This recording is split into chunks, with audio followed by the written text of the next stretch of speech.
سبيل الدموع سبيل مريح. Haji adalah rukun Islam yang kelima yang mana dalam melaksanakannya diharuskan adanya bekal dan kemampuan untuk berangkat. Kemudian untuk keberangkatan pemerintah menyediakan berbagai kelas, ada yang biasa dan ada pula yang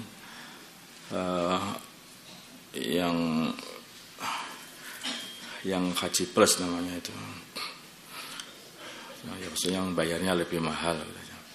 Yang mana setiap kelas memiliki harga serta masa tunggu yang berbeda-beda. Seperti masa tunggu haji biasa atau reguler mulai dari 13 sampai 44 tahun tergantung daerahnya. Dan kalau haji plus atau haji yang di atasnya haji reguler itu kurang lebih 3 sampai 7 tahun nanti masa berangkat itu. Pertanyaan dari daftar. Apakah orang yang sudah mampu untuk mendaftar haji reguler wajib untuk mendaftar?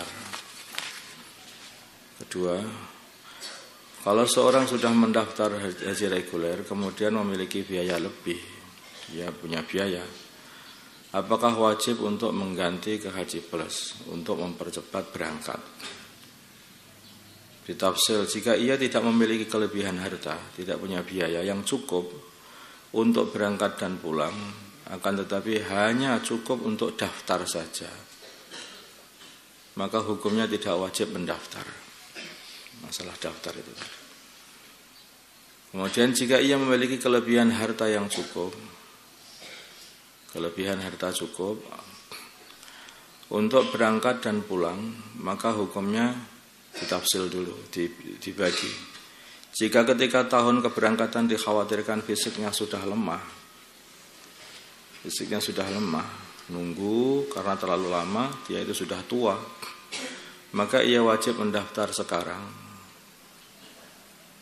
Kecuali bagi orang yang berkeinginan kuat mendaftar haji dari selain jalur pemerintah itu apa ini? Yang bisa mendaftar haji yang lebih cepat lagi gitu aja lah, jangan mendaftar. Jadi selain jalur biasa yang bisa berangkat lebih cepat, ya silahkan aja kalau punya duit gitu.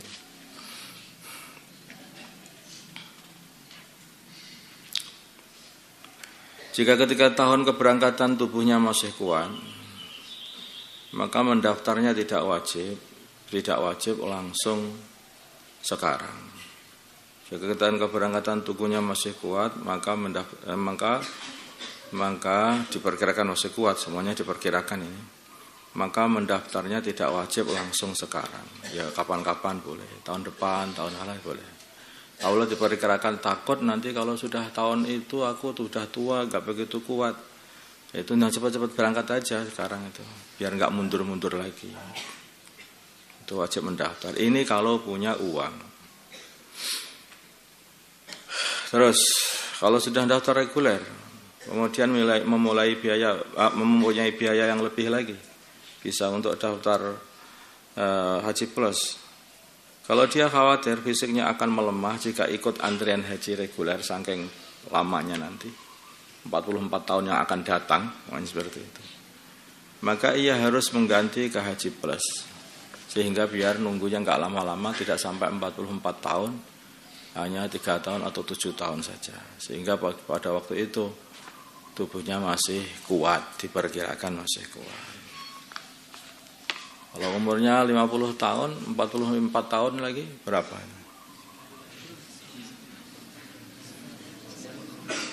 Ya masih gagah nggak kira-kira? Nah itu yang permasalahan di situ. Maka orang yang sudah umur 50 tahun, umur 40 tahun sekarang pengen haji, ya mestinya ya haji yang lebih cepat lah, yang nunggunya itu hanya tidak lama-lama, atau mungkin punya cara yang bagaimana yang bisa jadi cepat. Kalau nunggunya sampai 44 tahun itu ya kelihatannya orang 90 tahun itu kan tidak kuat biasanya, kecuali orang yang khusus saja itu langka. Makanya yang cepat-cepat daftar.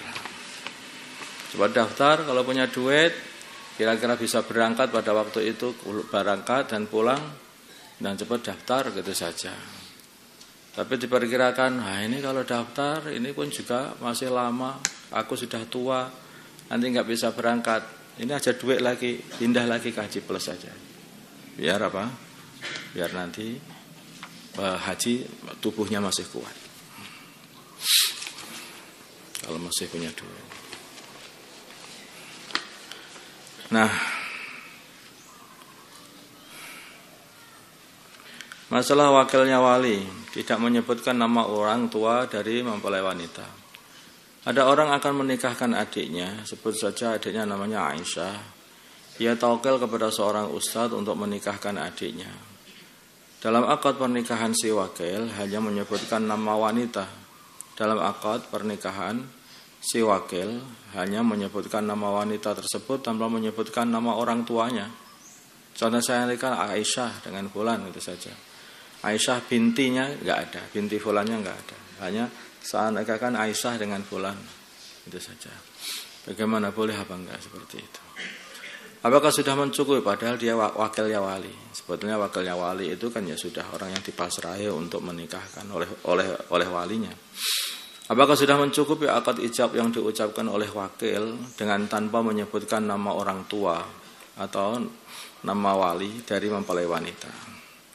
Jawab, sudah mencukupi dan sah dengan syarat calon suami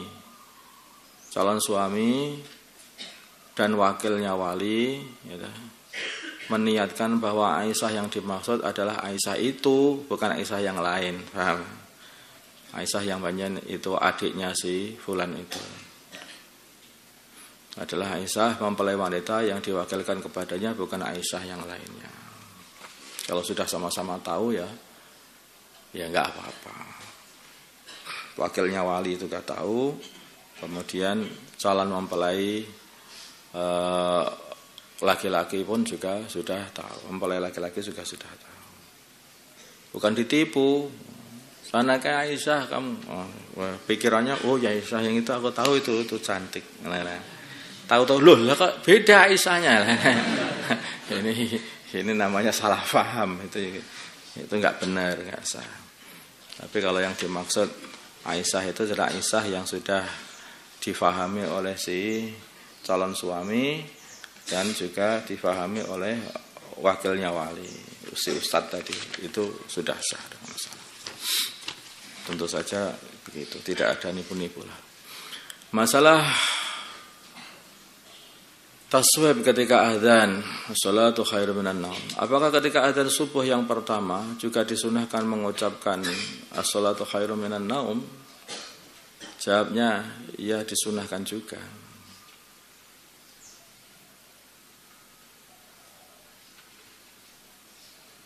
Yang muktamad ini disunahkan juga. Di adzan sebelum subuh ini juga disunahkan taswib.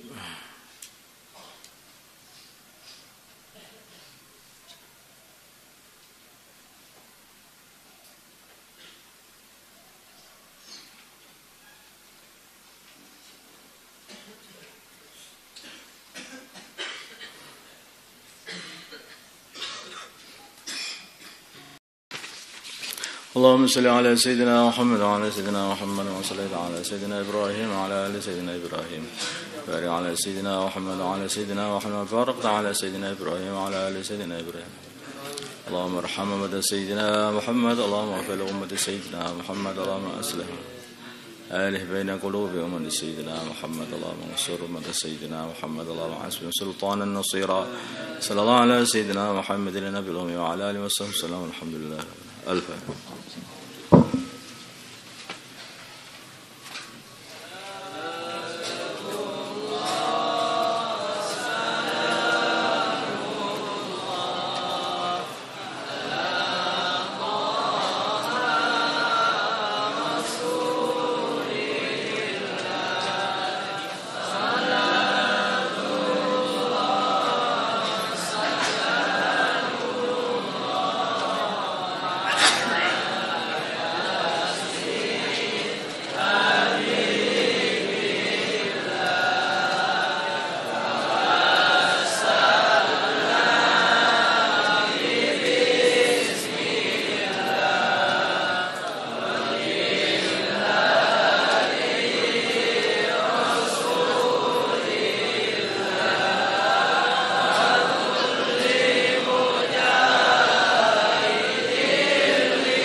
منه شفاعة صلوا عليه وسلموا تسليما.